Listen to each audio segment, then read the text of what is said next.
everyone, welcome back to our channel. We're Meg and Morg.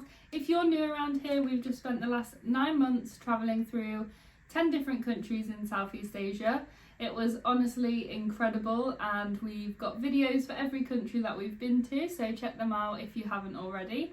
But the next adventure on our travels is about to begin, so we thought we'd sit down, tell you all about it, what we plan to do, see, and yeah, basically what the next stage of this trip is going to entail. So if you didn't watch our last episode of the Indonesia series, you won't know, but we're in Australia. We plan to spend the next 6 to 9 months sort of trying to do basically a full lap, driving around the country and seeing all the sights, seeing the best of what Australia has to offer.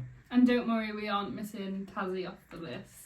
Making sure that we're going to be visiting every state, and I think it'll be like a new style of travel for us as well.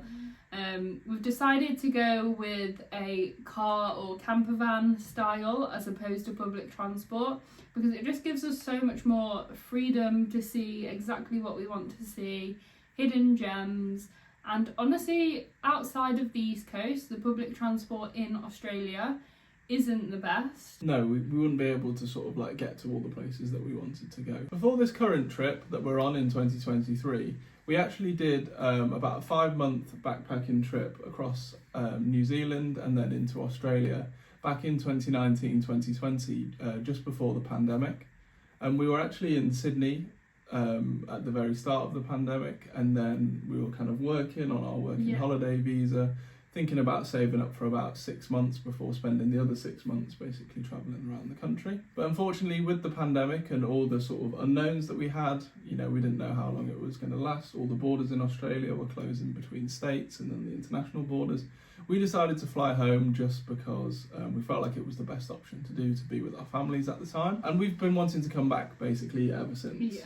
It's just given us time to sort of save up more money, make more plans, build this like amazing community that we've built through YouTube and Instagram and stuff like that. So we're really looking forward to starting this adventure. So we are actually here on another working holiday visa. So if you are interested, we do have a 1-year long visa which is allowing us to do the big lap. The Australian government renewed our past working holiday visa that was cut short from COVID. I think they were trying to sort of persuade backpackers to come back to the country post-pandemic. So we are very lucky in the fact that we have got a full year still. It just gives us a bit longer, means we've got more flexibility as opposed to being here on the tourist visa. When we were originally planning this trip, we didn't expect to be spending so long in Australia. We were just planning on backpacking the East Coast, classic backpacker style. We had a look at some of the hostel prices, particularly in Sydney over Christmas and New Year, wanting to get that booked in early. And after travelling in Southeast Asia for 9 months, we had a small heart attack. So we had to reevaluate and figure out, if we want to make this country accessible, how we are going to do that. So we've done lots of research, figuring things out. And one of the main tools that we will be using is a website called Aussie Pet Sitters. So we have used that to arrange 3 different pet sits all down the East Coast to start with. We have a pet sit in Cairns, one in Brisbane and one in Sydney, which is in Sydney over Christmas and New Year. So it's great because it works out as a win-win for us and obviously them, because it's extremely expensive to have someone look after your pets and your house while you were going away, especially if it's for an extended period of time. It's also a win-win for us because we've been missing our family's pets while we've been away, and also it's basically almost free accommodation, if you like, and it's really a way that we looked at as a way for us to keep costs down in the big cities and places where accommodation is really expensive. In between these pet sits that we will be staying at, predominantly in the bigger cities, we are looking at sort of free camping to help keep budgets down. So our idea is to purchase either a car or a camper van. It honestly depends what's available and what is the most budget friendly option available. So because we are in Cairns for 10 days, I believe, on our first pet sit, that is the time frame we have to buy the car, which is quite daunting, really. Exciting at the same time. But yeah, we need something that we can sleep in, cook in, basically be off grid, live in. Yeah, something with like a solar setup ideally. Yeah, so we're not entirely sure what option we will be signing ourselves up to at this point, but we just know that we want to be free camping to keep those accommodation costs as low as possible. Allowing us to do so, there's an app called WikiCamps. It basically has most of the free donation or paid campsites that are all around Australia. I think it's something like $8 or $9 that you pay. It's like a one-time payment and it's so worth the money. Yeah, it seems like you can just basically look at an area and it will show you the paid donation or free camps in that area. So every evening, you can just look, and if there's somewhere along your route, you can sort of like stop off, camp there, and then carry on the next day and keep it rolling. And that's another way that we're going to be keeping our costs down, because campsites can be kind of expensive. Yeah. We looked at some of them in the more popular areas, places like Byron Bay or Noosa, Airlie Beach, etc. And they can really add up if you're at a campsite every evening versus it might be a bit quieter and it might have better facilities, but the free camp for us who are going to be on a bit more of a strict budget is going to be the best option for us to keep our costs down, meaning that we can explore more of this beautiful country. Speaking of keeping costs down, another big area is food and drink. So we will be predominantly cooking all of our meals, basic cheap meals, which we'll probably get sick of by the end of this lap. But it's actually been really nice to start cooking again. Obviously we've been travelling through Southeast Asia where it's mainly cheaper to eat out than it is to cook. So we're stocked up on home comforts. We've got a box of Yorkshire tea in the cupboard. But yeah, we'll be cooking food. We've got our life straw bottles, so we'll just mainly be drinking water. Alcohol here is more expensive than at home in the UK, I would say. So that's a big area that you can save money on. Yeah, and we understand that people like to have a drink and that's like a social activity for people or whatever. But personally for us, it's something that would very rarely happen, just generally speaking, whether we're at home or travelling. So it's an area that we're willing to sacrifice. And we'll be able to save a bit of money doing so. With the process of buying a vehicle, if that's what you decide to do when you're in Australia for your road trip, one thing that I would recommend is before you arrive in the country, have a look on Facebook Marketplace as a main resource, just so that you can be prepared for maybe what prices you might expect to pay for the van, car, etc. that you would want, some of the facilities that they have, the things that you would want to be included or not included, and just generally maybe even start messaging people like a couple of weeks before in the region that you'll be arriving. Say you're arriving in Cairns, go on Facebook Marketplace, set the location to Cairns and see what people are selling in that region. If you're arriving in a couple of weeks, you can message a few people, saying, hi, we're arriving in the country in a couple of weeks. When we get there, is it okay if I message you again? Yeah. And then if your car or van or whatever is still available, would it be okay for us to come and have a look at it if it looks like something that you would like in your price point? That's something I would recommend, just to sort of allow yourself a bit more breathing room to sort of, when you arrive in the country, you're not really stressed. If you've got 2 or 3, 4 different cars or vans lined up for you to go and see, or people you've been messaging, you'll feel a lot more organised. Now, we had to come up with a budget that we are happy and willing to spend. So we decided around 10,000 Australian dollars is sort of a price point that we are happy to invest, because at the end of the day, we will be selling the vehicle at the end of the lap, and really the vehicle market in Australia, they don't lose too much value as long as obviously it's still intact and it's still in good condition. Yeah. You make sure to look after it, service it regularly, And yeah, like Megan said, we're looking to sell it at the end and hopefully recouping the majority of the money that we invest in it in the first place. So that $10,000 investment at the beginning, we will hopefully get back out at the end. Obviously, we're making sure that we'll have insurance that will, would cover any issues that we might have with the car, breakdown cover, etc.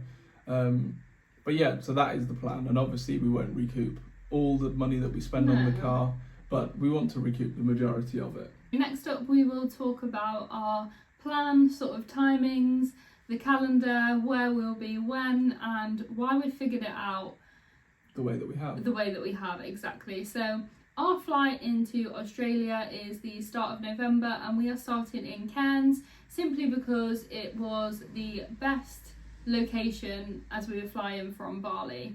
We could get a cheap flight into Cairns. It just worked out really well. The weather's still nice, so it's sort of on the fringe of rainy season, but it's still sunny at the moment, which is great. It means we can sort of do a bit of exploring. But as we've mentioned, this time is basically just focusing on getting ready for the adventure ahead. After our time in Cairns, the plan is to head south down the east coast because we will be spending Christmas and New Year's in Sydney. So we will have around 6 or 7 weeks for that total for the east coast, including Cairns, which gives us plenty of time. And we've got a pet sit in Brisbane in the middle as well. After Sydney, we'll continue to head further south towards Melbourne and Adelaide. We'll be heading over to Tasmania. I think we want to spend around a month there. The idea behind it as well is that as we go further south, as the summer sort of it gets further and further towards the height of summer, we'll be in locations like Melbourne and Tasmania, which are generally cooler than up in Cairns and Brisbane at the peak of summer, rather than being right up in the north, Cairns, for example, in February, in the middle of their rainy season. Because Australia is such a huge country that the weather between, Cairns and Melbourne is almost like two completely different countries. So yeah, we've done it like that so that when we arrive in November in Cairns, it's sort of just before the rainy season, and then we'll arrive in places like Melbourne, Tasmania, Adelaide, which are slightly cooler than the northern areas in the height of their summer for the best weather, and also so that it's not basically too hot for us. Yeah, and also like too cold and rainy for us to camp. We want to see Tasmania in particular, we're excited about, but we want to see it in its peak. Yeah. Obviously it's going to be busy, so we're going to have a look at booking those ferries in advance, but I think we'll probably spend between 3 and 6 weeks there, depending on dates and, if we can get a pet sit in Melbourne at the end of it. After Adelaide, as Morgan said, we will be heading west across to Western Australia and then up to Perth. And I think that will be around April time. But again, things happen, things change. Yeah. This is like a rough plan, very rough. And really we don't have much concept as to how long this lap is actually going to take. On our Google Maps, we've sort of got a shared one where we've pinned all of the things across Australia that we'd like to see. So it really just depends like how long it takes to drive between the different places and making sure that we go to all the places that we really, really want to go to. There's obviously going to be some places that get missed out, but generally speaking, we want to do the country justice. Yeah. And we have that 6 to 9 month period in order to do so, having plenty of leeway to make sure that we're not missing out things that we really want to see. After Perth, it should start cooling down, which will be great, and we'll be heading north up to northern Western Australia and then into the Northern Territory, which will be our last state of the trip before we end back in Cairns. Now we are wanting to go to Uluru, but I think it just depends on like timings, weather, everything like that. If we do go, we'll be travelling from the Northern Territory because it will be winter time, so temperatures should be a lot better than if we go from Adelaide. But like we say, we're completely flexible at this point. It's just sort of like a rough plan. Because we're planning on camping for the majority of the time, we don't want to be in the outback when it's like high 40 degrees, because it would just be pretty miserable for us. And that's another thing that we're going to have to look out for the car is it's definitely going to have air conditioning. Just because it will be nice to escape from the heat if we ever get into situations where it's like 40 plus degrees. Yeah, we've seen a few bargains on Facebook Marketplace where they state there's no aircon, and I just don't think it's worthwhile. But because we're at the very beginning of our lap now, if you've got anywhere that you think is an essential place to visit in Australia that maybe we haven't heard of in your state or anywhere that you've visited in the past, please let us know in the comments, or you can message us over on our Instagram at @MeganMorgs. We want to fill out and do as much as what we can of Australia, and if it's some places that are a bit off the beaten track that nobody really goes to, that's even better. Also, we want to see how much of a budget we can actually stick to, and let you know how affordable this country can actually be. I think people come to Australia and spend an absolute ton of money, Yes. sort of like travelling down the really expensive East Coast, staying in hostels that can cost anywhere between like $40 and like $60 a night, like for a bed in like a 4 to 12 bed dorm, especially in like Christmas, New Year time of period, or the Australian summer in general. Just makes my heart hurt. Especially after 9 months of travelling through Southeast Asia, I just can't justify it at all. But yeah, so we're going to try and stick to a budget, I think, of anywhere between £25 and £30 per person per day. I think that would be a good goal for the country, including everything apart from the initial car investment, which we hope to get back. But including like insurance, SIM cards, everything. Yeah, petrol, whatever. It's just, and we can keep you updated on the appreciation or depreciation of the car at the very end and let you know how much of that initial investment we recoup. Actually get back. How much we spend on, like services or like some minor repairs. Maybe we add a couple of things to the car to not just to add value, but to add sort of like comfort for us. And we'll keep a track of all of that so that we can be realistic with you and show you exactly what we spend. We also found that petrol here is actually quite a lot cheaper than back home. So for example, we saw the other day it was like $1.70 something like per litre of petrol, whereas back home it was like double that price pretty much. So that works out really well for us because we're going to be doing a lot of driving. And also it'd be interesting to see how many kilometres we actually drive on this trip. I think when you sign sort of the car over, you have to make a note of how many kilometres the car or camper van has started on. So at the end, it'll be interesting to see what our grand total is. And if you have any guesses, let us know, drop them below. Maybe you've done the lap of Australia or something similar and you might have the amount that you did. Let us know how much you did, because we'd be intrigued to know how much driving is ahead of us. In hours, I'm sure it's days. Oh yeah, definitely. But yeah, we're super excited. We hope you are too. I think it's going to be an incredible journey, a new challenge for us both. For sure. Living in a very small space, just the two of us. But I think it's going to be good as well, because it's just going to be focusing on the simple things. We're just going from place to place, seeing beautiful things. It's just going to be finding somewhere to camp, cooking dinner, sitting out until it's dark, and probably waking up when the sun comes up in the morning. And it's kind of just going to be a repeat of that, which, And we're big nature people as well. We love hiking, we love beaches, snorkeling. So I think it's perfect, really. So just as a final summary, we've got 6 to 9 months, which we're planning on buying a car or van to do the full lap driving around Australia, including Tasmania. All the states, all the sites.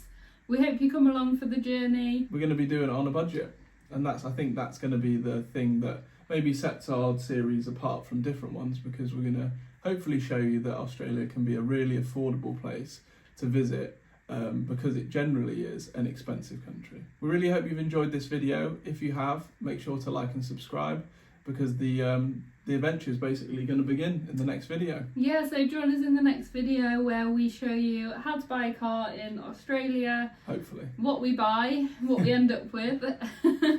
And the start of the journey ahead. So as always, we'll see you in the next one.